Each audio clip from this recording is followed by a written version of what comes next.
बिस्मिल्लाहिर्रहमानिर्रहीम, अस्सलाम वालेकुम। मैं हूं करामत मुगल और मेरे साथ हैं सईद बलोच साहब, सीनियर जर्नलिस्ट हैं, सुप्रीम कोर्ट का वकील हैं। सईद बलोच साहब, एक तो ख़बर आई है काबीना के इजलास से कि मखसूस नशस्तें किसी तरीके से हाथ से ना निकलने पाएँ।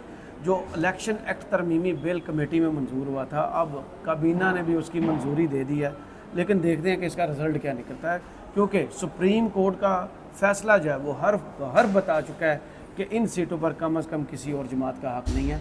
वो हक़ है पीटीआई का, जिसके सामने बंद बांधे जा रहे हैं, बैरियर खड़े किए जा रहे हैं। और दूसरी जानब ख़बरें आ रही हैं कि इमरान खान के पास इंफॉर्मेशन तो सारी है कि इस वक्त कौन सा शख्स है जो उनके साथ खड़ा है और कौन सा ऐसा शख्स है जो उन्हें धोखा दे रहा है। कल हमने वीडियो की थी और उसमें बताया था कि दो लोग जो हैं उनकी प्रेस कॉन्फ्रेंसेस आने वाली हैं, एक अमेरिका से आएगी और दूसरी ऑस्ट्रेलिया से आएगी। रियाज फतेहाना साहब और अमीर सुल्तान महबूब साहब ये इस वक्त धोखा दे चुके हैं, जो 41 लोग थे जिनने हलफनामे जमा कराने थे। लेकिन तवज्जो सारी अभी उसी तरह वफाक पर है। जो कुछ पंजाब में हो रहा है उसकी तरफ किसी की तवज्जो नहीं है कि वहाँ क्या गेम डाली जा रही है। वहाँ पर भी खान साहब को धोखा दिया जा रहा है। कोई 8 नाम सामने आ चुके हैं, खान साहब के पास उसकी लिस्ट पहुँच चुकी है। खान साहब ने उस पर फैसला अभी महफूज किया। यार, और कितने धोखे इस शख्स को इन्होंने देने। बहुत शुक्रिया करामत मुगल साहब। देखें, टीम के अंदर भी ना बाज़ औक़ात कप्तान बड़ी जान मारता है, लेकिन जिन्होंने मैच फिक्स किए हो ना, वो 1.5 फुट की नो बॉल करवाते हैं, वो जल्दी आउट हो जाते हैं, वो वाइड करवा देंगे, वो कैच छोड़ देंगे, वो अच्छी बॉलिंग नहीं करते, वो अच्छी फील्डिंग नहीं करते, अपनी गलत फील्डिंग की वजह से 10-15 रन एक्स्ट्रा दे देंगे, जिसकी वजह से टीम मैच हार जाती है। मुख्तलिफ तरीक़ों से आप अपने कप्तान को डैमेज करने की कोशिश करते हैं। आपको याद है 2009 में यूनुस खान साहब के साथ क्या हुआ था जी। लोगों से बाकायदा शाहिद अफरीदी और शुएब मलिक ने लोगों से कुरान पर हलफ लिए थे कि आप यूनुस खान को कप्तानी से हटाने के लिए हमारे साथ आप देंगे। ऑस्ट्रेलिया में क्या हुआ था, जिस मैच में अफरीदी साहब ने गेंद चबाई थी, उसमें कप्तान कौन थे? मोहम्मद यूसुफ। कैसे हरवाया गया था? तो याद होगा? जी जी, यही बात है कि अंदर से कुछ लोग होते हैं, और इस वक्त इमरान खान के साथ भी यही कुछ हो रहा है। वो जेल में है। आपको याद होगा जून के शुरू में उन्होंने एक पैगाम भी दिया था और उन्होंने कहा था कि सिर्फ 3 महीने की गेम है, सिर्फ 3 महीने की गेम है, डट जाओ, 3 महीने के बाद ये सब सख्तियाँ ख़त्म हो जाएंगी। और उन्होंने अपनी पार्टी के अंदर से जो खींचातानी कर रहे थे, अपने ज़ाती मफादात के लिए जो पार्टी को नुकसान पहुँचा रहे थे, इमरान खान के बयानियों को नुकसान पहुँचा रहे थे, उसने उनको भी वार्निंग दी थी कि उन सब के बारे में मुझे पता है। और आपको याद होगा हम इससे के ऊपर कोई 2-3 वीडियोज़ पहले भी कर चुके हैं कि इमरान खान का पीटीआई के अंदर एक अपना इंटेलिजेंस नेटवर्क मौजूद है। बिल्कुल। अंदर से कहाँ से कौन सी खबर इमरान खान तक पहुँच रही है किसी को नहीं पता होता, लेकिन इमरान खान के पास सारी इन्फॉर्मेशन होती है। अभी भी आप देख लें कि इस वक्त इमरान खान की जो शख्स भी खींचातानी कर रहा है, पीटीआई को इस वक्त अंदरूनी और बैरूनी तौर पर मेरे ख्याल में 9 मई के बाद ये उससे भी सख्त और ताकतवर हमला है जो इस वक्त जिसकी जद में पीटीआई आई हुई है। और ज़राए तो करामत मुगल साहब ये भी बताते हैं कि ये जो ऑफिस पे छापा पड़ा है ना, ये भी कवर अप है। अच्छा, ये भी कवर अप है, क्योंकि इमरान खान के साथ इससे पहले गद्दारी कर दी गई थी।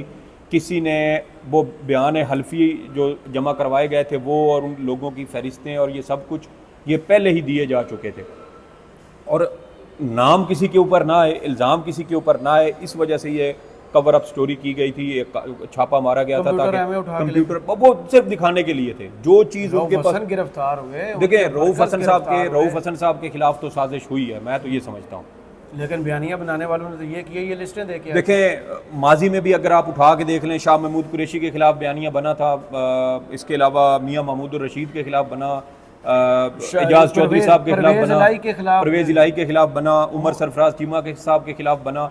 जिस शख्स के खिलाफ माजी में प्रोपेगेंडा हुआ, उनको गद्दार बनाने की कोशिश की गई, वो सारे लोग आज भी इमरान खान के साथ खड़े हैं। और जो खुद को इनकलाबी, हाँ, जो खुद को इनकलाबी बनवाते थे, जो इमरान खान के ज़्यादा वफादार बनते थे, वो या तो पार्टियाँ छोड़ गए या वो आज भी इमरान खान की या मुल्क छोड़ गए या आज भी इमरान खान के साथ दगा करने को तैयार हैं। और जैसे आपने कहा कि 2 लोगों के नाम तो सामने आ चुके हैं, और ज़रा ये भी बताते हैं कि मुमकिन तौर पे मज़ीद लोग भी शायद इस हवाले से पीटीआई को छोड़ जाएं।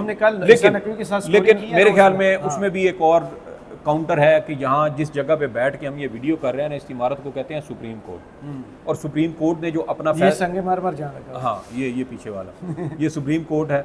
और सुप्रीम कोर्ट ने जो 12 जुलाई को फैसला दिया था ना, सुप्रीम कोर्ट ने उस फैसले के अंदर ना ये सारी चीज़ें कैलकुलेट करके वो किया हुआ था। और उसमें सुप्रीम कोर्ट ये कहती है कि जिस दिन बयान हल्फी जमा हो गए उस दिन से वो बंदा जो है वो पीटीआई का उम्मीदवार तस्वर होगा, रुकन बिल्कुल तस्वर होगा।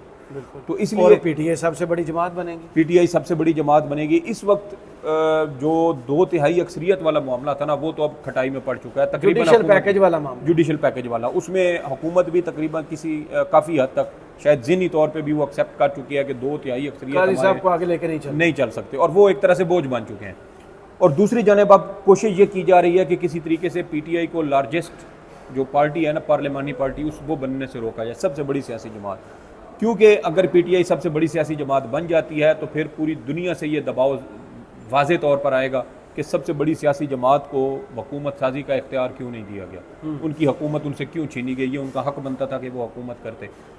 तो ये अब प्लानिंग ये चल रही है कि ज़्यादा ना सही लेकिन कुछ लोग तोड़े जाएं, इस हद तक तोड़े जाएं कि नून लीग जो है ना वो कहीं ना कहीं अपनी मेजॉरिटी जो है ना वो साबित करने में कामयाब हो सके। तो अब सारी कोशिशें इसी के ऊपर हैं, और ये सारे काम करने में पीटीआई के अंदर से भी कुछ लोग मुलव्वस हैं। कल भी हमने कुछ इन्फॉर्मेशन अपने नाजरीन तक इसी हवाले से पहुंचाई थी, और उसी में अब ये एडिशन उसी इन्फॉर्मेशन के साथ है कि कुछ लोग अंदर से मिले हुए हैं जिन्होंने जो पीटीआई के फार्म ये जो बयान हल्फी से मुतल्लिक तमाम तर डाटा या मवाद था वो पहले ही हवाले कर दिया था बड़े घर को, और उस चीज़ को कवर करने के लिए पीटीआई के दफ्तर पर ये छापा मारा गया, तोड़ फोड़ की गई, उसको सील किया गया, वायरिंग असली नहीं है ये भूंडा इल्ज़ाम लगाया गया, आसमानी बिजली गिरे तो बच नहीं सकते इस तरह के, हाँ, ये घटिया इल्ज़ामात लगाए गए थे। तो ये सारी चीज़ें करने का मकसद सिर्फ ये था कि उन असासों को प्रोटेक्ट किया जाए जो इस वक्त इमरान खान की पीठ में छुरा घोंप रहे हैं। लेकिन दूसरी जानिब ज़रा ये भी कहते हैं कि इमरान खान साहब मुकम्मल तौर पर इस चीज़ से उनको आगाह है, उनको इल्म है कौन कौन से लोग हैं, कौन कौन ये सब कुछ कर रहा है, लिस्टें भी बना के रखी हुई हैं, और पीटीआई की जो सीनियर लीडरशिप है वो भी इसमें उनको भी इस हवाले से सारी तफसीलात मौजूद हैं। खान साहब की तरफ से कोई बड़ी ब्रेकिंग न्यूज़ें आने वाली है, बिल्कुल आने वाली, और मैं ये समझता हूँ कि खान साहब लास्ट बॉल तक वेट करते हैं कि जो होना हो जाए, बंदा खुद एक्सपोज हो, नाम मेरे ख्याल में बताना पड़े। अभी तक उन्होंने कभी किसी का नाम नहीं बताया, और खुद एक्सपोज बंदा होता है, इतना मार्जिन दिया जाता है, और अब भी 8 लोगों के लिए उन्होंने मार्जिन छोड़ा। मेरे ख्याल में इमरान खान साहब जो हैं वो ये समझते हैं कि ग्राउंड के अंदर किसी खिलाड़ी की नाक़िस कारकर्दगी पर उसको डांट डपट करने की बजाय ना ड्रेसिंग रूम में ले जाकर उसको लितरोल उसकी की जाए। तो मुझे लग रहा है कि इमरान खान साहब शायद जब तक जेल में हैं वो ये चीज़ें बर्दाश्त करेंगे।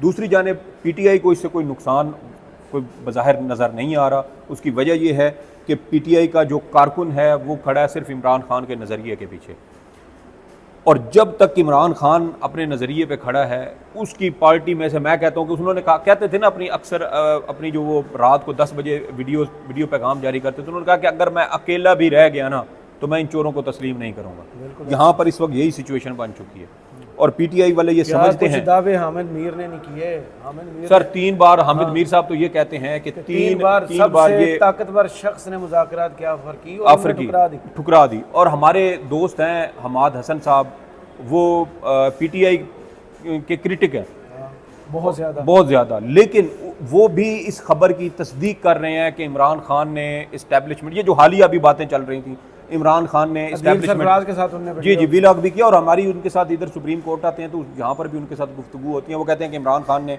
ऑफ़र एक बार फिर रद्द कर दिया। उसने कहा ज़रूर है कि हम आपके साथ मुज़ाकरात करेंगे, लेकिन शराइत सिर्फ इमरान खान की होंगी, उनकी शराइत पे नहीं।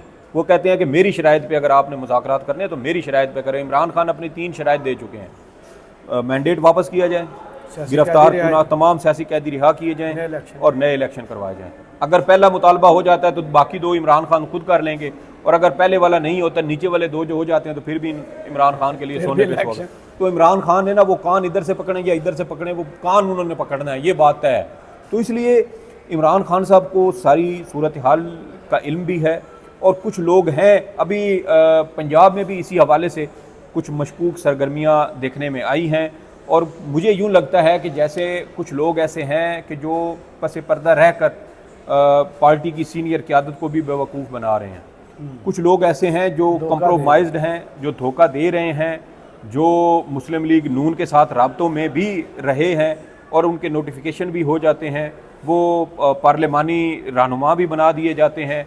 तो ये चीज़ें सारी साथ साथ चल रही हैं। लेकिन इसमें जो अहम बात है वो ये है कि इमरान खान को ये सारी सूरत हाल पता है, इमरान खान इन सारी चीज़ों से वाकिफ़ हैं। मुमकिन ये है कि इमरान खान शायद अगस्त के महीने में ही इस हवाले से खुद कोई बड़ा बयान जो है वो जारी कर सकते हैं, उन लोगों के नाम भी ले सकते हैं, और अगर उन लोगों के नाम ना भी लिए गए तो इम्कान ये है कि शायद अनकरीब पार्टी के अंदर से कोई ऐसी हिकमत अमली अचानक सामने आएगी कि वो सारे लोग जो हैं वो एक्सपोज हो जाएंगे, खुद ही एक्सपोज हो जाएंगे। और आप ये देख लें कि ये लिखी पड़ी बात है कि जब पीटीआई के ऊपर ये अटैक हुआ दफ्तर वाला, फ़ौरन इल्ज़ाम लगाया गया कि रऊफ़ हसन ने लोगों की फहरिस्तें दी हैं। पूरी मशीनें चली थी। अब वो फहरिस्तें देने वाला खुद दहशतगर्दी के मुकदमात भुगत रहा है, वो खुद जो है वो पीका कानून के तहत जी पीका कानून के तहत वो बंदा पिम्स ले जाया जी उसके मुकदमात वो भुगत रहा है, और इल्ज़ामात भी उसी के ऊपर लगाए गए थे कि मुबैना तौर पे उसने दी हैं। तो यहाँ से आप अंदाज़ा लगा सकते हैं, क्योंकि जितने खलूस के साथ मैं ये समझता हूँ कि रऊफ़ हसन साहब ने बतौर तर्जुमान पाकिस्तान तहरीक इंसाफ अपने फ़राइज़ सर अंजाम दिए हैं। मैं कहता हूँ कि सिर्फ पीटीआई को छोड़ें, पूरी जितनी भी सियासी जमातें हैं, कोई भी बंदा ऐसा नहीं है जो इस तरह का बयानिया लेगी। यार 8 मई को जो प्रेस कॉन्फ्रेंस हुई, 3 दिन तक जो मुसलसल इन्होंने पोस्टमार्टम उस प्रेस कॉन्फ्रेंस का किया है और दलील के साथ किया है, बड़े एक जुमले का, तो कोई भी नहीं कर सकता, तो जुर्रत भी नहीं है। और आप देखें कि उनकी जो लफाजी है टीवी चैनल्स के ऊपर, नवाज शरीफ साहब ने पाकिस्तान आना था, ये उनके आने से पहले की बात है, गुज़श्ता साल अगस्त ये सितंबर के नए तर्जमान बने थे, नए तर्जमान बने थे। तो तर्जमान बनने के बाद ना वसीम बदामी के साथ इनका पहला इंटरव्यू था, उन्होंने बोला वसीम बदामी ने, तो उसमें वसीम बदामी ने इनसे सवाल किया कि मियां नवाज शरीफ साहब जो हैं वो वापस आ रहे हैं और आपकी पार्टी इस हवाले से क्या प्लान कर रही है इसके बारे में। उन्होंने जवाब दिया था, उन्होंने कहा कि हम नवाज शरीफ को यहाँ बैठ के डिस्कस क्यों कर रहे हैं। उन्होंने कहा था कि ये गालिबन शहजाद इकबाल या वसीम बदामी में से किसी एक है, उन्होंने कहा कि जो शख्स अदालतों से कन्विक्टेड एक मुजरिम है, सज़ा याफ्ता मुजरिम है, हम उसको यहाँ बैठ कर इस शो के अंदर डिस्कस क्यों कर रहे हैं। उस शख्स का पाकिस्तान की सियासत के अंदर कोई स्टेक ही नहीं, और साबित हुआ कि वक्त ने ये साबित कर दिया। तो इसलिए जो लोग ये प्रोपेगेंडा कर रहे हैं, और मुझे पता है कि इसमें बहुत सारे सहाफ़ी हज़रात भी मुलव्वस हैं जिन्होंने हम सब जानते हैं, उन्होंने सोशल मीडिया के ऊपर भी ये सारी चीज़ें की हैं और बार बार की हैं, और वो बार बार कह रहे थे कि रऊफ़ हसन साहब जो है ना ये मुबैना तौर पे ये मिले हुए हैं, इन्होंने लिस्टें दी हैं और इनकी लिस्टें देने पर जो है ना वो लोग उठाए गए हैं। अब आज दूसरी स्टोरी की तरफ, जो काबीना ने आज कार्रवाई डाली है, उसका कोई असर होगा इलेक्शन एक्ट? देखिए करामत मुगल साहब जो कानून साजी हुकूमत करना चाहती है ना, उस कानून साजी का सुप्रीम कोर्ट के फैसले के ऊपर मेरे ख्याल में सुप्रीम कोर्ट के फैसले को छींक भी नहीं आने। और किसी को कहते हैं ना कि कोई याद करे तो वो बंदे को छींक आ जाती है। मैं कहता हूँ कि सुप्रीम कोर्ट के फैसले को छींक भी नहीं आने। 4 चीफ जस्टिस का फैसला है, ठीक है, ये क्यों नहीं कम अकल समझ रहे? तो देखें कि मैं 2023 तक जंग शुरू कर दी है, मैं यही 2032 तक जस्टिस आयशा मलिक साहिबा तक, तो ये कोई आसान काम नहीं है। और ये 4 चीफ जस्टिस साहिबान ये समझते हैं कि अवाम ने जिसको वोट दिया है उसके हकदार तक वो वोट पहुंचना चाहिए, अवाम का ही मुंतखब नुमाइंदा कौमी असम्बली में या सूबाई असम्बलियों के अंदर जाना चाहिए। तो ये बात तो बड़ी होगी क्लियर। और आप देखें कि सुप्रीम कोर्ट ऑफ पाकिस्तान ने अपने फैसले में कोई आइन की तशरीह नहीं की, सुप्रीम कोर्ट ने किसी शिक को तब्दील नहीं किया, किसी शिक में नए अल्फाज शामिल नहीं किए, किसी शिक में। सुप्रीम कोर्ट ने बात किसके ऊपर की है? पेकुलियर सर्कमस्टांसेस, मखसूस हालात। वो मखसूस हालात क्या थे? उन मखसूस हालात के बारे में निशानदेही की थी जस्टिस आयशा मलिक साहिबा ने जी। उन्होंने कहा था कि जब 22 दिसंबर 2023 को इलेक्शन कमीशन ने पीटीआई का बल्ले का इंतखाबी निशान छीना था, उस दिन से कंफ्यूजन जनरेट होना शुरू हुई, आज़ाद जब डिक्लेयर किए गए। और उस हवाले से जो गौहर खान साहब हैं वो सुप्रीम कोर्ट आए थे और उन्होंने अपने जवाब जब दिया था ना, तो चंद मिनट के दलाइल उन्होंने दिए थे। उन्होंने कहा था कि 22 दिसंबर ये 13 जनवरी 2024 को सुप्रीम कोर्ट का फैसला आ रहा है, रात को तकरीबन कोई 8:30 साढ़े 8 बजे के करीब इलेक्शन कमीशन ने दिन 4:30 बजे पीटीआई के तमाम उम्मीदवारों को आज़ाद डिक्लेयर कर दिया। इलेक्शन कमीशन को कैसे पता चला था कि सुप्रीम कोर्ट ऑफ पाकिस्तान से फैसला उनके हक में आ रहा है और पीटीआई के खिलाफ है? तो ये गठजोड़ है चीफ जस्टिस काजी फायज ईसा का, चीफ इलेक्शन कमिश्नर का, इलेक्शन कमीशन का। जो बातें चीफ कमिश्नर, साबिक चीफ कमिश्नर रावलपिंडी लियाकत अली चट्टा ने की थी, वो इस मामले पर सारी बातें सादिक आती हैं। आरओज और डीआरओज के मामले से उठा के आप देखें, इलेक्शन कमीशन के पास लाहौर हाई कोर्ट का वो मुख्तसर हुक्मनामा ही नहीं था, उसके बगैर दरखास्त दायर हुई और वो दरखास्त जो है वो अंदर कमिश्नर साहब जो है वो अंदर सुप्रीम कोर्ट में बैठे थे, वो दरखास्त आई, एतराज़ात भी नहीं लगे, वो फिक्स हुई और उसके ऊपर उसी रात जो है वो फैसला भी दे दिया गया। असर क्या होगा? देखिए कोई असर नहीं होना, जैसे मैंने कहा, क्योंकि सुप्रीम कोर्ट ने अपने फैसले में आइन की किसी शिक की तशरीह नहीं की। हाँ, तशरीह चलवाई जा रही है, ये सिर्फ खबरें चलवाई जा रही हैं, उछल कूद की जा रही है। वो एक बांदर था ना जो जंगल में, तो वो जंगल पे सुना कि हमला हो रहा है और जंगल काटा जा रहा है और सारे जो है ना जानवर, उनकी ज़िंदगियां ख़तरे में हैं, तो बंदर को उन्होंने बादशाह बनाया हुआ था, शेर के ऊपर एतराज़ हुआ था। तो बंदर साहब कभी उस दरख्त पे छलांग लगा रहे हैं, कभी उस पे लगा रहे हैं, कभी इधर जा रहे हैं, कभी उधर जा रहे हैं। देखना मेरी उस दिन कारकर्दगी, हाँ, कारकर्दगी, जंगल में आग लगी। हाँ, उन्होंने कहा जी देखिए मैं तो अपनी तरफ से पूरी कोशिश कर रहा हूँ, अब ना रुक सके तो उसमें मैं क्या कर सकता हूँ। आनियाँ जड़ियाँ आप बस मेरी देख लें। वो जो ख्वाजा आसिफ साहब का है ना दिल में वो क्या कहते हैं उसको, वो ख्यालात उठ रहे हैं बड़े अजीब व गरीब किस्म के, और उनका दिल बैठ रहा है कि अक्टूबर के बाद नवंबर से ही उनको लग रहा है कि लितरोल होना शुरू हो जानी है। हालांकि ज़रा ये बताते हैं कि नून लीग को अगस्त से ही वो छितरोल शुरू हो जाएगी। सही। जो वक्त के साथ साथ आगे जैसे जैसे रिटायरमेंट करीब आती जाएगी ना, तो वो रफ्तार ज़रा ज़्यादा होती जाएगी, बयानात में गर्मा गर्मी और बयानात में गर्मा गर्मी होती जाएगी। और जो कानून साजी 2-3 चीज़ें इन्होंने उठाई हैं, ना सुप्रीम कोर्ट ने 3 रोज़ की तारीख के ऊपर कोई बात की है, ना सुप्रीम कोर्ट ने मखसूस नशिस्तें जमा ना करवाने के हवालों से कोई बात की, और ना ही सुप्रीम कोर्ट ने बयान हल्फी जमा करवा के उसको तब्दील करवाने के हवाले से कि एक सियासी जमात के आप वाबस्तगी जाहिर करें और फिर दूसरी में चले जाए। सुप्रीम कोर्ट ने ऐसी कोई बात नहीं की। सुप्रीम कोर्ट ने बात की है सिर्फ और सिर्फ मखसूस हालात के बारे में, और मखसूस हालात ये थे कि पीटीआई को लेवल प्लेइंग फील्ड नहीं दी जा रही थी। इलेक्शन कमीशन ने पीटीआई के लोगों को जानबूझकर आज़ाद जाहिर किया। इलेक्शन कमीशन ने पीटीआई के लोगों के साथ होने वाली ज़्यादतियों के ऊपर कोई कार्रवाई नहीं की।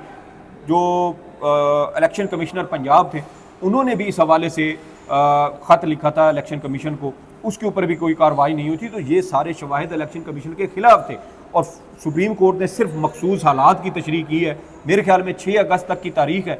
6 अगस्त से पहले पहले सुप्रीम को ये वफाकी हुकूमत की ये कोशिश है कि हम ये कानून मंजूर करवा के इसको इम्प्लीमेंट करवा दें, क्योंकि 6 अगस्त के बाद फिर election commission of Pakistan supreme court में आएगा, वो रिपोर्ट जमा करवाएगा। जो सुप्रीम कोर्ट ने अपने फैसले में कही है कि जब आपके पास वो सारी फरिश्ते जमा हो जाएं, बयान हल्फी आ जाए, तो उसके 7 वर्किंग डेज, 26 को ये जमा हुई और 6 अगस्त जो है वो तारीख बनती है। तो 6 अगस्त तक ये सारी डेवलपमेंट होनी है, इसलिए आज काबीना से मंजूरी भी दे दी गई है। और साथ ही मुझे लग रहा है कि शायद 6 अगस्त से पहले पहले या तो सुप्रीम कोर्ट ऑफ पाकिस्तान से इलेक्शन कमीशन की जो इन चैम्बर दरख्वास्त है उसके ऊपर मज़ीद वजाहत आ जाएगी, या ये भी इम्कान ये है कि शायद इससे पहले पहले तफसीली फैसला आ जाएगा। और जो भी आएगा, हुकूमत का ये कानून जो है ना वो रद्दी की टोकरी में जाएगा, इसकी कोई वक़्त अहमियत बाकी नहीं रहेगी। सही, बहुत शुक्रिया सईद बलोच साहब आपके तजिए का। कमेंट्स बॉक्स में ज़रूर बताइए वीडियो आपको कैसी लगी। इजाज़त दीजिए, अल्लाह।